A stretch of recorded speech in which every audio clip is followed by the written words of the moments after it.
তার নিয়ামতগুলো উল্লেখ করে করে বললাম, আর রহমান, আমি তোমাদের উপরে দয়া করেছি। কেমনে করেছি? খলাকাল ইনসান, তোমাদেরকে মানুষ হিসেবে দুনিয়াতে বানিয়েছি। তোমাদেরকে গরু ছাগল বানাই নাই, তোমাদেরকে বন্য জন্তু বানাই নাই। এই যে শীতের মধ্যে তোমরা কিন্তু দুর্বল, খুলিকাল ইনসান যায়ফা, তোমাদেরকে দুর্বল করে বানিয়েছি, কিন্তু তোমাদেরকে আশরাফিয়াত দান করেছি, তোমাদেরকে শ্রেষ্ঠত্ব দান করেছি, তোমাদেরকে সবার চাইতে সম্মানিত করেছি, তোমাদের ঘর বানানোর ব্যবস্থাপনা করেছি, তোমাদের সুখ শান্তির জন্যে শীতের মধ্যেও যেন শীত না লাগে পোশাক পরিধান করার ব্যবস্থাপনা করেছি, তোমাদেরকে মানুষ বানাইছি। তোমরা ঘরের মধ্যে থাকো, তাকাও তাকাও কত বন্য জন্তু জঙ্গলের মধ্যে শীতে কষ্ট করে, ঠিক কিনা? তোমাদের গৃহপালিত প্রাণীর দিকে তাকাও, দেখো না শীতের মধ্যে কত কষ্ট পায়, যেখানে পেশাব করে সেখানেই ঘুমায়। কিন্তু আমি তোমাদেরকে ওই রকম বানাই নাই, তোমাদেরকে আমি ইনসান বানাইছি, ঠিক কিনা? এইরকম আল্লাহ পাক রব্বুল আলামিন শত শত নিয়ামতের কথা কুরআনুল কারীমের মধ্যে উল্লেখ করে বলতেছেন, আল্লামাল কুরআন ফাবিআইয়ি আলাই রাব্বিকুমা তুকাজ্জিবান। তোমরা আমার কোন নিয়ামতকে অস্বীকার করবে?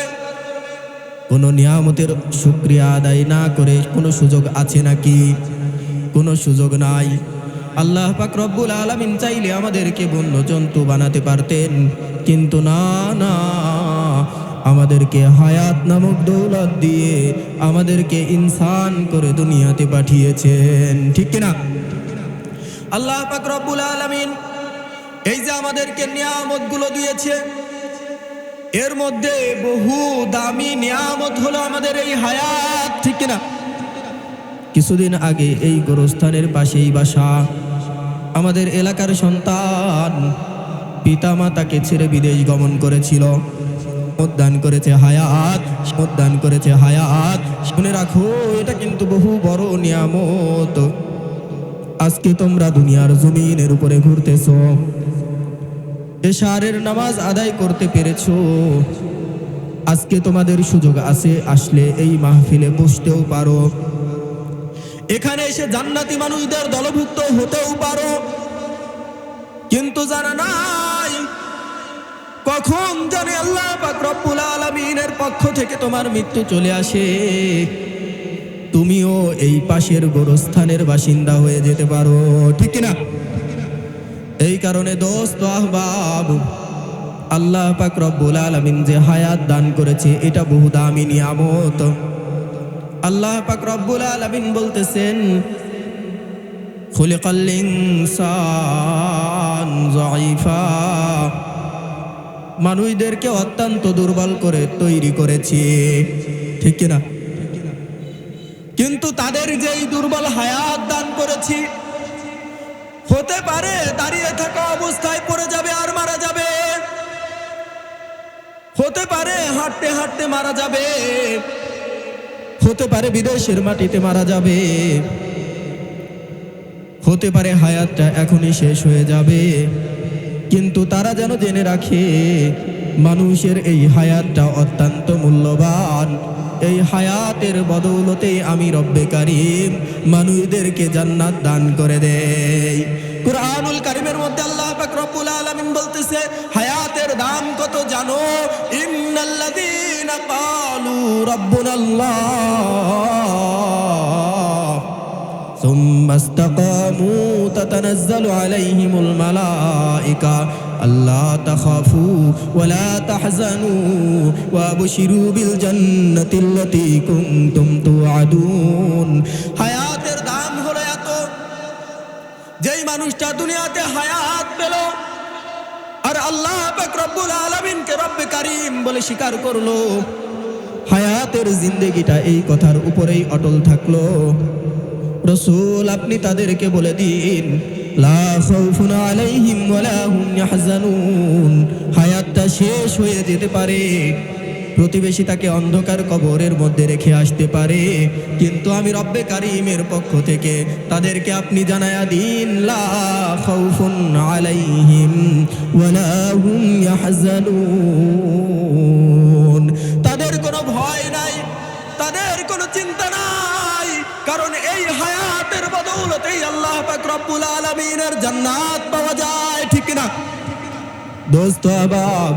এই কারণেই যেই বাচ্চাটা মায়ের গর্ভে এসেছে, বাচ্চাটা পরিপূর্ণ হয়েছে, কিন্তু হায়াতের জিন্দেগিতে সামান্য সময় সে পায় নাই, বরং গর্ভ অবস্থায় মৃত সন্তান ভূমিষ্ঠ হয়েছে।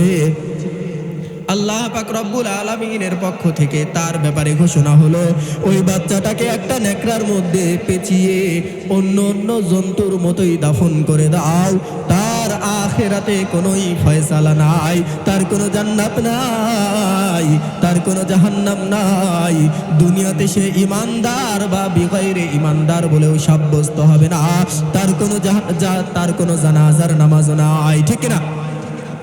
কিন্তু একটা বাচ্চা জন্মের পরেই শুধুমাত্র হাত নাড়াচাড়া করেছে, অথবা একবার চিৎকার দিয়েছে, 1 সেকেন্ডের একটা চিৎকার। রাসূল আকরাম সাল্লাল্লাহু আলাইহি ওয়াসাল্লাম বলেছেন, এই যে আল্লাহর বান্দাকে 1 সেকেন্ডের হায়াত দেওয়া হয়েছে, এই কারণে দুনিয়ার মানুষ তোমাদের উপরে ফরজে কিফায়া করে দিলাম, ওই বাচ্চাটার জানাজা আদায় করো, ওই বাচ্চাটাকে ইমানদার হিসেবে কবুল করো, ওই বাচ্চাকে মুসলমানদের কবরস্থানে দাফন করে দাও। কিয়ামতের ময়দানে আমি রব্বে কারিম, ও যদি মুসলমানের ঘরে জন্ম নেয়, তাহলে তাকে জান্নাতের বাসিন্দা হিসেবে কবুল করে নিব, ঠিক না? তো দোস্ত আহবাব, আল্লাহ আমাদেরকে যে হায়াত দান করেছে, এই 1 সেকেন্ডের হায়াতের দাম হলো এত, যে 1 সেকেন্ডের হায়াতের বিনিময়ে জান্নাত পাওয়া যায়, ঠিক কিনা?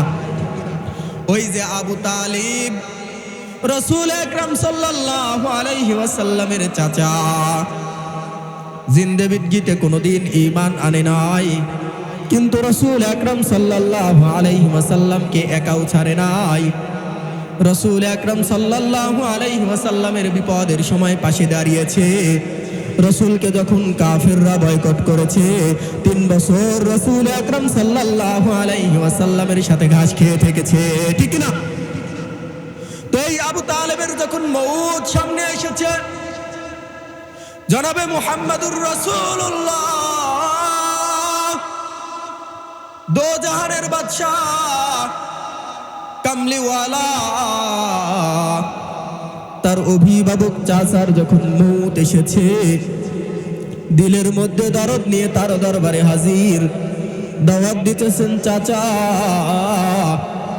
জিন্দেগি ভর কাবা ঘরের মধ্যে মূর্তি রেখে তাদের পূজা করেছ, জিন্দেগি ভর সূর্যের পূজা করেছ, জিন্দেগি ভর চাঁদের সেজদা করেছ, তুমি জানো আমি মুহাম্মদুর রাসূলুল্লাহ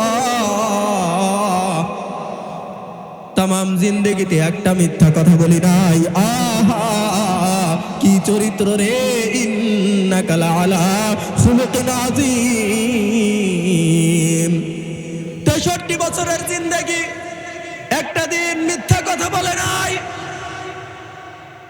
তো রাসূল আকরাম সাল্লাল্লাহু আলাইহি ওয়াসাল্লাম চাচার কাছে গিয়ে বলতেছেন, চাচা, আমি জীবনে একটা মিথ্যা কথা বলি নাই, আপনি এটা জানেন আমি আল্লাহ পাক রব্বুল আলামিনের পক্ষ থেকে প্রেরিত নবী, আপনি এটা জানেন মূর্তির কোনো সক্ষমতা নাই। চাচা, দুনিয়ার জিল্লতির ভয়ে হয়তো কালেমা পড়বেন না, কিন্তু আমার কানে কানে শুধু বলুন, লা ইলাহা ইল্লাল্লাহ, লা ইলাহা ইল্লাল্লাহ। সবাই জিকির করি, লা ইলাহা ইল্লাল্লাহ, লা ইলাহা ইল্লাল্লাহ। কিয়ামতের ময়দানে আমি আপনার ভাতিজা যখন মাকামে মাহমুদ পাবো, আপনার জন্য সুপারিশ করব, ঠিক না? তো দোস্ত, রাসূল যেন বোঝাতে চায়, চাচা, হায়াতের লম্বা সময় আল্লাহর নাফরমানির মধ্যে কাটিয়ে দিয়েছেন। সামান্য সময় বাকি আছে, বিদায়ের মুহূর্তে ঘনিয়ে এসেছে। কয়েকটা সেকেন্ডই হয়তো বাঁচবেন। এই কয়েকটা সেকেন্ডের মধ্যে শুধুমাত্র পড়ুন লা ইলাহা ইল্লাল্লাহ, আমি নবী আপনার জন্য জান্নাতের ব্যবস্থাপনা করে দেব। সকলে বলে আল্লাহু আকবার, আল্লাহু আকবার। তো হায়াতের কত দাম! আল্লাহ পাক রব্বুল আলামিন আমাদেরকে এই হায়াত কত লম্বা করে দিয়েছে। আজকের জালসার দিনটা আমরা পেয়ে গেছি, ঠিক না? তো দোস্ত আহবাব, যদিও হায়াতটা বহু দামি, কিন্তু রব্বে কারীম কুরআনুল কারীমের মধ্যে জানায়া দিচ্ছে, ও দুনিয়ার মানুষ, হায়াত বহু দামি। হায়াত জান্নাতে যাওয়ার মাধ্যম। এক সেকেন্ডের হায়াতের এত দাম যে এক সেকেন্ডের হায়াতের মাধ্যমে জান্নাত পাওয়া যায়। কিন্তু শুনে রাখো, শুনে রাখো, এই হায়াত আমি তোমাদেরকে এমনি এমনি দেই নাই। এই হায়াতের স্থায়িত্ব আমি কিয়ামত পর্যন্ত বা আজাল আজাল আজাল করি নাই, ঠিক না? দুনিয়ার মানুষ শুনে রাখো, ও দুর্গাপুরের মানুষ তোমরা শুনে রাখো, তোমরা রং তামাশায় মধ্য থাকতে পারো, হায়াতের নিয়ামত পাওয়ার পরে আল্লাহকে ভুলে যেতে পারো। এই কারণে রব্বে কারীম তোমাদেরকে জানাচ্ছে, দুনিয়ার মানুষ, হায়াত তোমাদেরকে দিয়েছি দামি সম্পদ, কিন্তু এই হায়াতকে কিয়ামত পর্যন্ত লম্বা করি নাই। বরং ইযা জাআ আজালুহুম লা ইস্তাখিরুনা সাআতাও ওয়া লা ইস্তাকদিমুন। তোমাদের যে হায়াত দেওয়া হয়েছে, এই হায়াত কিন্তু নির্ধারিত।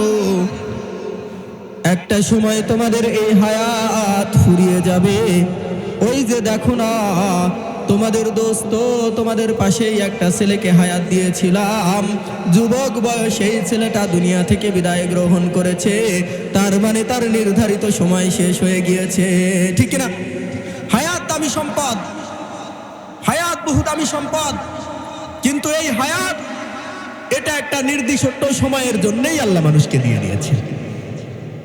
কুরআন এটাই বলতেছে, লিকুল্লি উম্মাতিন আজাল ফাইযা জাআ আজালুহুম লা ইস্তাখিরুনা সাআতাও ওয়া লা ইস্তাকদিমুন। প্রত্যেকটা হায়াতের জন্য নির্ধারিত একটা সময় রয়েছে। ওই সময় যখন তার সামনে হাজির হবে, একটা দিন পিছনেও করা হবে না, একটা সেকেন্ড পরেও তার মৌত সংগঠিত করা হবে না, আবার সামান্য সময় পূর্বেও তার মৌত সংগঠিত হবে না।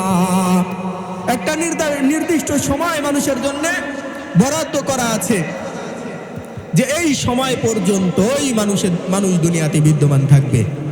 যখন তার নির্ধারিত হায়াতটা শেষ হয়ে যাবে, তখন তার সাথে কার্য সম্পাদন করা হবে, তার মৌত ঘটায় দেওয়া হবে। দুনিয়ার সবচাইতে বড় বড় ডাক্তার, বিজ্ঞানী সব একত্রিত করা হলেও তার রূহটাকে আর ধরে রাখতে পারবে না। রূহ ধরে রাখা যায়? রূহ ধরে রাখা যায়? ধরে রাখা গেলে তো কত মানুষই ধরে রাখতো। হ্যাঁ, স্কয়ার কোম্পানির মালিক, হ্যাঁ, হাজার হাজার কোটি টাকার মালিক, যদি হায়াত ধরে রাখা যেত তাহলে তো সে টাকা দিয়ে ধরে রাখতো, রাখতো না? প্রত্যেকটা মা তার সন্তানটাকে নিজের কলিজার বিনিময়ে ধরে রাখতো। প্রত্যেকটা সন্তান তার কলিজার বিনিময়ে তার পিতাকে ধরে রাখতো। প্রত্যেকটা বোন তার কলিজার বিনিময়ে তার ভাইকে ধরে রাখতো। প্রত্যেকটা পিতা তার কলিজার বিনিময়ে তার মেয়েকে ধরে রাখতো, ঠিক না? কিন্তু আল্লাহ পাক রব্বুল আলামিন বলতেছে, আসমান এবং জমিনের মালিক কিন্তু আমি আল্লাহু লা ইলাহা ইল্লা হুয়াল হাইয়ুল কাইয়্যুম।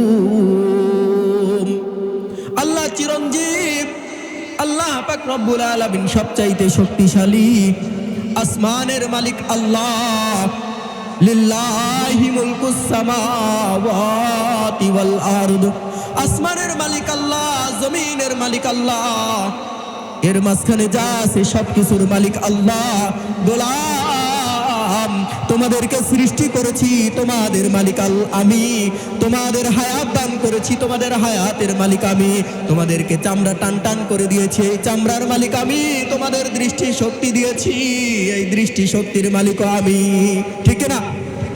তো এই কারণে তোমাদের আমি যেই হায়াত দান করেছি, এই হায়াতটার মালিকও আমি। ঠিক না? আমাদের হায়াতের মালিক কে? লিকুল্লি উম্মাতিন আজাল। যেহেতু মালিক আমি, আমি রব্বে কারীম তোমাদের হায়াতকে একটা নির্ধারিত সময়ের জন্যই বেঁধে দিয়েছি। লিকুল্লি উম্মাতিন আজাল ফাইযা জাআ আজালুহুম লা ইস্তাখিরুনা সাআতাও ওয়া লা ইস্তাকদিমুন। ও দোস্ত, এই হায়াত কিন্তু একটা নির্ধারিত সময়ের জন্যে। ঠিক না? হায়াত নির্ধারিত সময়ের জন্যে। তো নির্ধারিত হায়াত শেষ হয়ে গেলে কি হবে? কুল্লু নাফসিন যায়িকাতুল মাউত। হায়াতের শেষ সীমায় যখন তোমরা পৌঁছে যাবে, আমি রব্বে কারীম তোমাদেরকে মউত দিয়ে দিব। ঠিক না? তোমাদেরকে মউত দিয়ে দেব। কুল্লু নাফসিন যায়িকাতুল মাউত। আল্লাহ পাক রব্বুল আলামিন বলতেছেন, হায়াত তোমাদেরকে দিয়েছি, কিন্তু এই হায়াত চিরকালের জন্য দেই নাই, নির্দিষ্ট একটা সময়ের জন্যই দিয়েছি। যখন ওই নির্দিষ্ট সময়টা শেষ হয়ে যাবে গো, কুল্লু নাফসিন যায়িকাতুল মাউত, আমি রব্বে কারীম তোমাদের মালিক তোমাদের হায়াতকে শেষ করে তোমাদেরকে মউতের মাধ্যমে আমি রবের কাছেই নিয়ে আসব। ঠিক না? হ্যাঁ, প্রত্যেকটা প্রাণী মৃত্যুর স্বাদ গ্রহণ করবে। মুহতারাম হাজিরিন, তাহলে রব্বে কারীম এই হায়াতটা আমাদেরকে কেন দিলেন জানা আছে? কুরআন আমাদেরকে বলে দিচ্ছে। কুরআন, হায় আফসোস, বর্তমান সময়ে রাসূল আকরাম সাল্লাল্লাহু আলাইহি ওয়াসাল্লামের যেই মাকসাদ ছিল, রাসূলুল্লাহ সাল্লাল্লাহু আলাইহি ওয়াসাল্লামের যেই উদ্দেশ্য ছিল, আজকে আমরা ওই উদ্দেশ্য থেকে একেবারেই বিমুখ। আমরা যারা ওয়ারিসে আম্বিয়া, রাসূল আকরাম সাল্লাল্লাহু আলাইহি ওয়াসাল্লামের কাজের জিম্মাদার, এই মানুষগুলো 14 বছর 15 বছর মাদ্রাসার মধ্যে পড়ালেখা করতেছি। পড়ালেখা করার পরে যখন আমার উপরে দায়িত্ব অর্পণ হচ্ছে, আল উলামা ওয়ারাসাতুল আম্বিয়া, যে আম্বিয়া ইকরাম, উলামা ইকরাম আম্বিয়া ইকরামের ওয়ারিস, তো তখন আমি জালসার মঞ্চের মধ্যে এসে গল্প গুজব, হাসি তামাশা, ঠাট্টা বিদ্রুপ করে করে সময়টা কাটিয়ে পকেট ভর্তি করে টাকা নিয়ে বিদায় হচ্ছি। ঠিক না? কিন্তু আল্লাহ পাক রব্বুল আলামিন রাসূলুল্লাহ সাল্লাল্লাহু আলাইহি ওয়াসাল্লামকে বলেছেন, হে আমার নবী, ওয়াযাক্কির ফাইন্নাল যিকরা তানফাউল মুমিনিন। যারা একবার পড়েছে লা ইলাহা ইল্লাল্লাহ, তাদের কাছে কুরআন দিয়েই আলোচনা করুন। কুরআনের মধ্যে আমি বহু ঘটনা শুনিয়েছি, সেগুলো আলোচনা করুন। কুরআনের মধ্যে আমি কি কি করতে বলেছি সেগুলো আলোচনা করুন। কুরআনের মধ্যে আমি কি হিকমত দিয়েছি ওইগুলো আলোচনা করুন। অবশ্যই অবশ্যই যারা সামান্য ঈমান এনেছে, কুরআন যদি তাদের সামনে উপস্থাপন করা হয়, অবশ্যই অবশ্যই তাদের ঈমান বেড়ে যাবে। ঠিক না?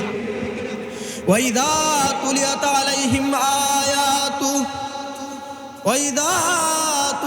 عَلَيْهِمْ آيَاتُ زَادَتْهُمْ إِيمَانًا وَعَلَى رَبِّهِمْ يَتَوَكَّلُونَ। যখন ঈমানদারদের সামনে কোরআন তেলাওয়াত করা হয়, যখন ইমানদারদের সামনে কোরআন দিয়েই ওয়াজ করা হয়, যখন ইমানদারদের সামনে কোরআনের আলোচনা করা হয়, অবশ্যই অবশ্যই ইমানদারদের ঈমান বেড়ে যায়, ঠিক না? কিন্তু দোস্ত আহবাব, আজকে আমরা কোরআন থেকে বিমুখ। বয়ানের মধ্যে 1.5 ঘন্টা বয়ান, একটা আয়াত নাই, একটা হাদিস নাই।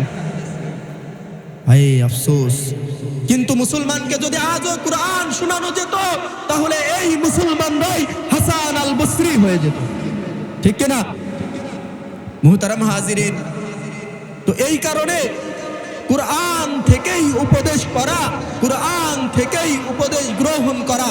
আল্লাহ পাক রব্বুল আলামিন কোরআনে কত সুন্দর করে সাজিয়ে বলে দিয়েছেন, ইযা জাআ আজালুহুম লা ইস্তাখিরুনা সাআতাও ওয়া লা ইস্তাকদিমুন। আমি মানুষদেরকে নির্ধারিত হায়াত দিয়েছি, হে নবী, ওয়াযাক্কির ফাইন্নায যিকরা তানফাউল মুমিনিন। এই কথাগুলো মুমিনদের সামনে উপস্থাপন করুন, মুমিনদের ঈমান বেড়ে যাবে, ঠিক না? রাসূল সাল্লাল্লাহু আলাইহি ওয়াসাল্লামকে বলে দেওয়া হয়েছে, আপনি বলুন হায়াত অত্যন্ত বড় নিয়ামত, কিন্তু এই হায়াত নির্ধারিত সময়ের জন্যই দেওয়া হয়েছে। হায়াত যখন শেষ হয়ে যাবে, কুল্লু নাফসিন যায়িকাতুল মাউত, মৌতের দরজা দিয়ে প্রত্যেকটা মানুষকে আমি রব্বে কারীম আমার কাছেই ফিরিয়ে নিয়ে আসব। কিন্তু এই হায়াতটাকে আল্লাহ পাক রব্বুল আলামিন কেন দিলেন জানা আছে নাকি? আল্লাহ কত সুন্দর করে এই কথাটাও বলে দিচ্ছেন, হে নবী, আপনি তাদেরকে জানিয়ে দিন, উবুদু রাব্বাকা হাত্তা ইয়াতিয়াকাল ইয়াকিন।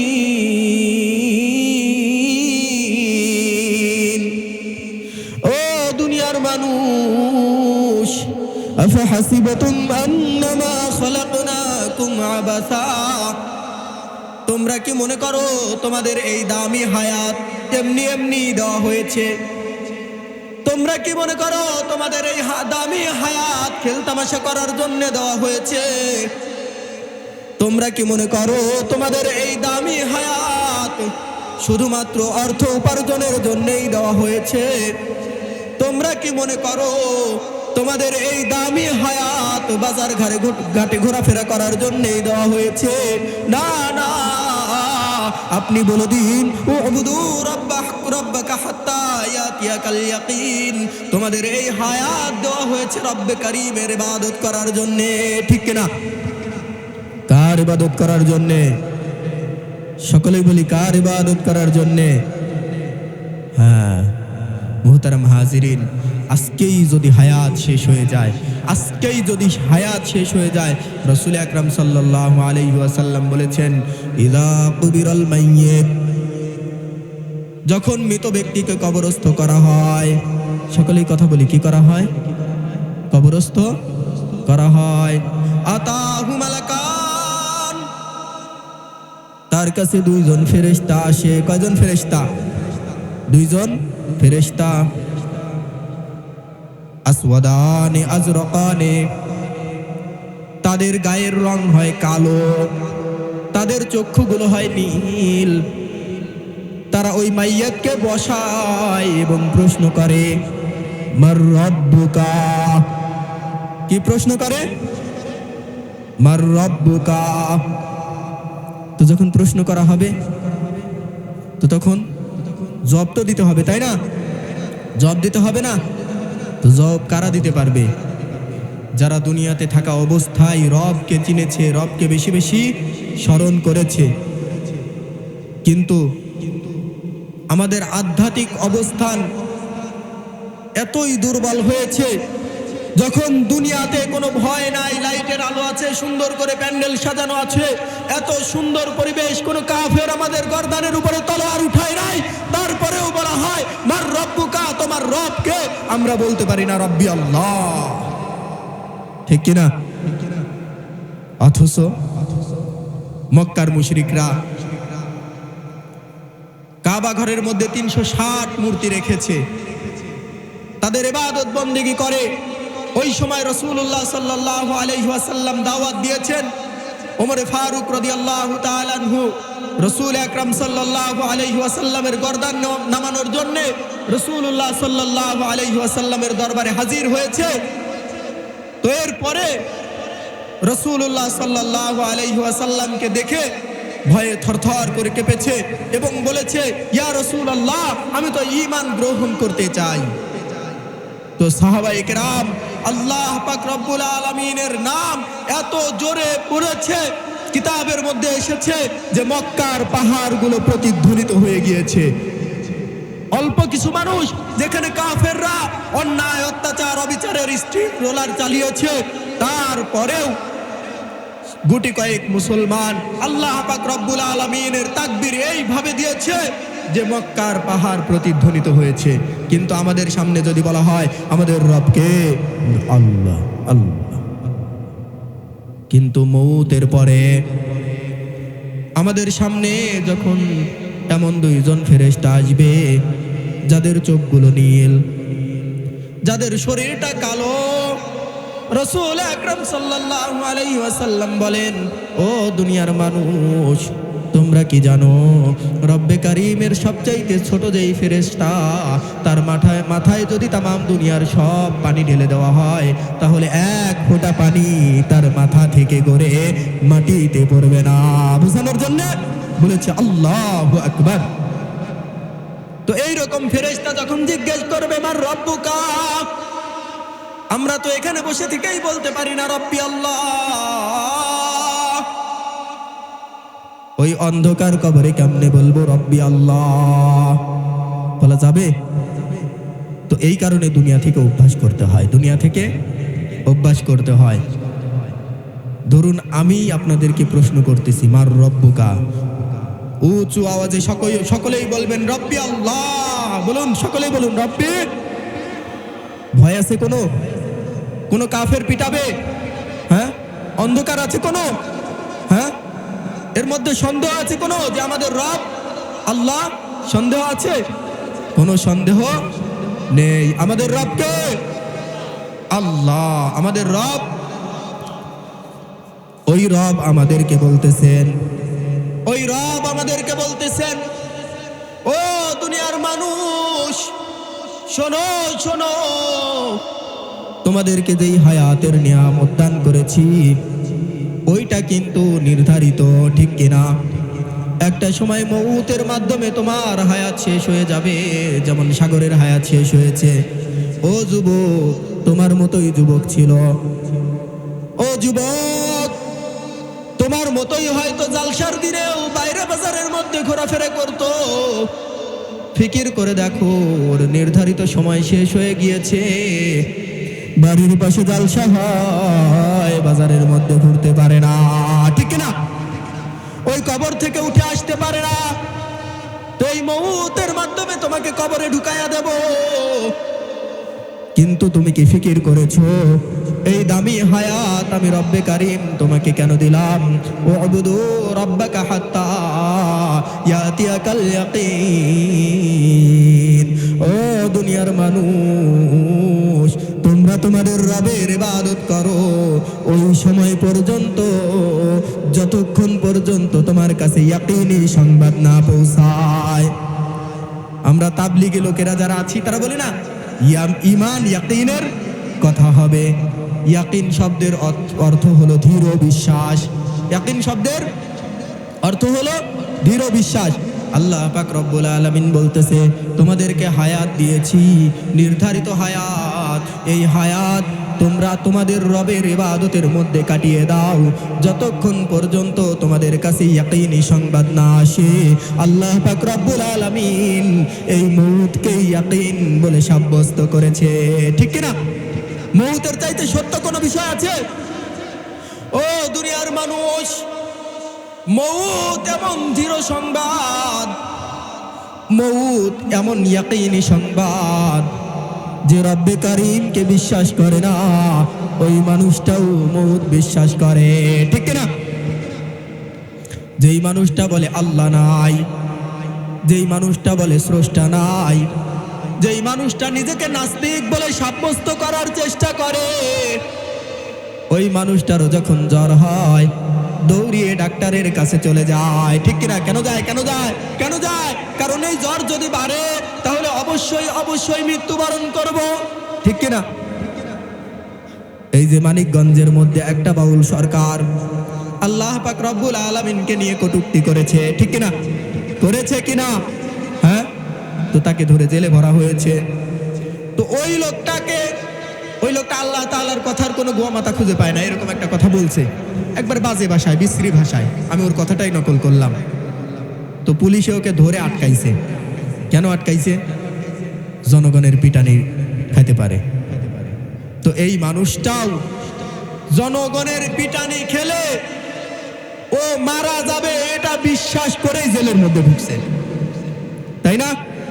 তো তার মানে যে আল্লাহকে বিশ্বাস করে না, সে কিন্তু মউতকে বিশ্বাস করে। এমনকি দুনিয়ার মধ্যে যেই সমস্ত জানোয়ারকে আল্লাহ পাক রব্বুল আলামিন আকল দেয় নাই, ভালোও বোঝে না মন্দও বোঝে না, প্রাণীকুল একটা গরু, ওইটাকে যখন কুরবানি করার জন্য বাঁধা হয়, ওই গরুটাও শরীরের সমস্ত শক্তি দিয়ে উঠে দাঁড়ানোর চেষ্টা করে। ঠিক কিনা? গলাটা যখন অর্ধেক কেটে ফেলা হয়, এমন গরুটাও যদি ছাড়া পায় একদিক দৌড়ানো শুরু করে দেয়। তার মানে ও বিশ্বাস করে এই অবস্থায় যদি আমি পড়ে থাকি তাহলে অবশ্যই অবশ্যই আমার মৃত্যু হয়ে যাবে। মুসলমান যারা আছি গো, আল্লাহ পাক রব্বুল আলামিনের থেকে মুখ ফিরিয়ে রাখলেও আমরাও কিন্তু মউতকে বিশ্বাস করি। ঠিক না? আমরাও মউতকে বিশ্বাস করি।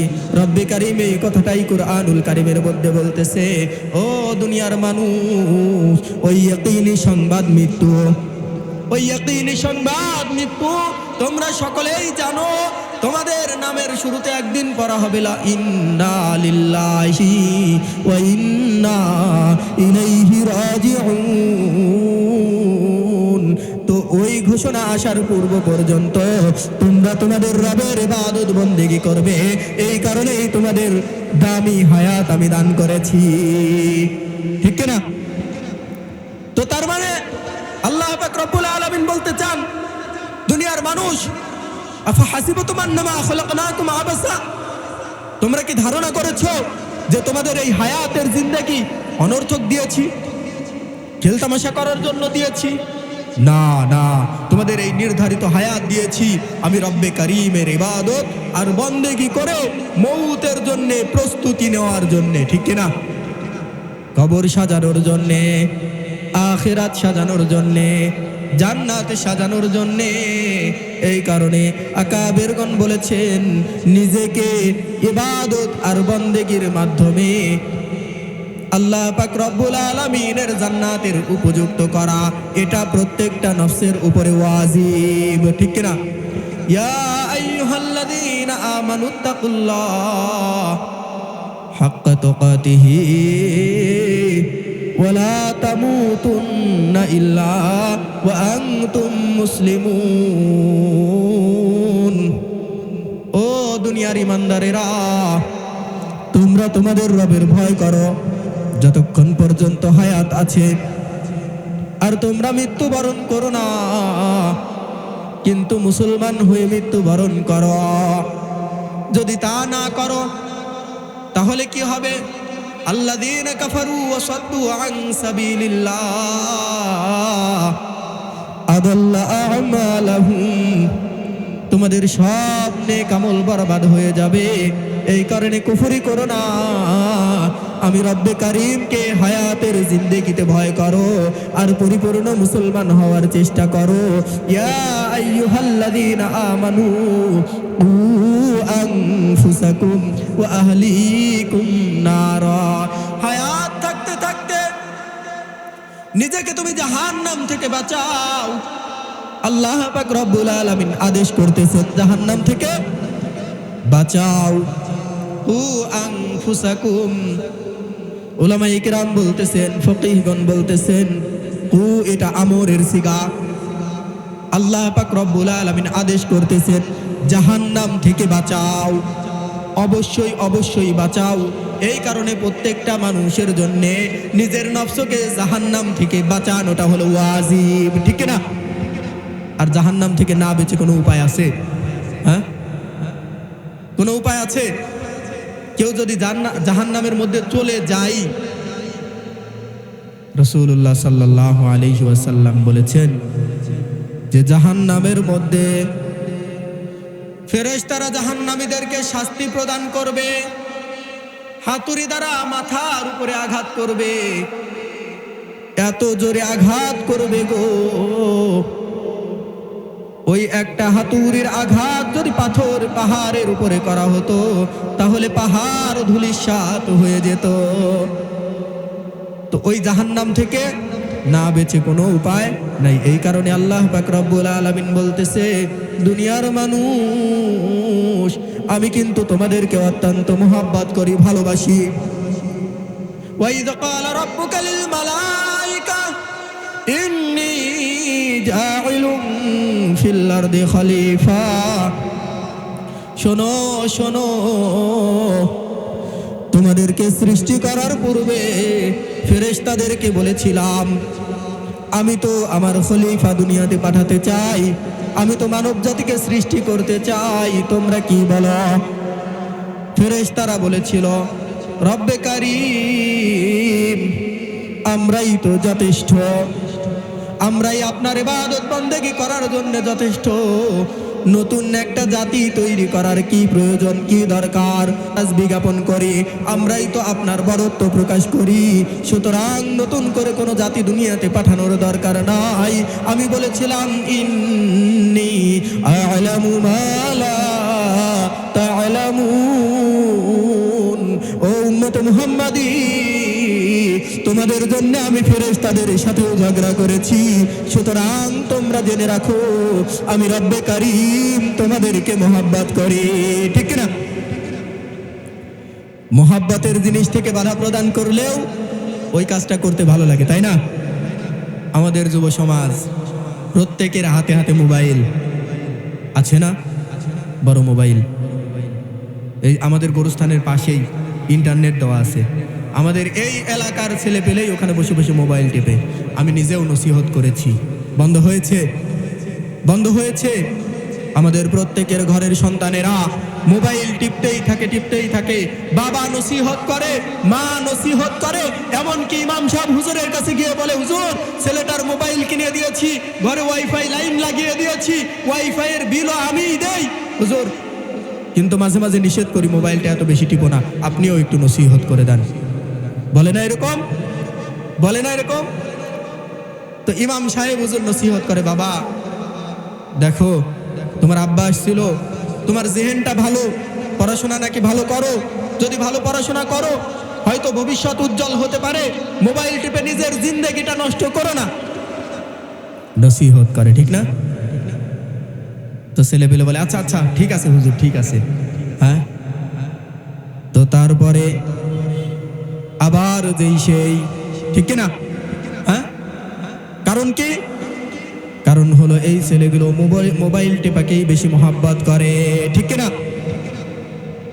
দোস্ত আবার অনেক সময় আমি রাতের বেলায় চলাফেরা করি,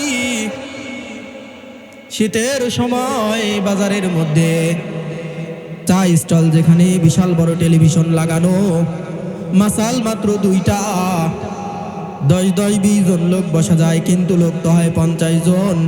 টেলিভিশনের মধ্যে ছবি চলতেছে, তো ওইটাকে কিছু মানুষ মহব্বত করে, দেখতেই হবে, দেখতেই হবে।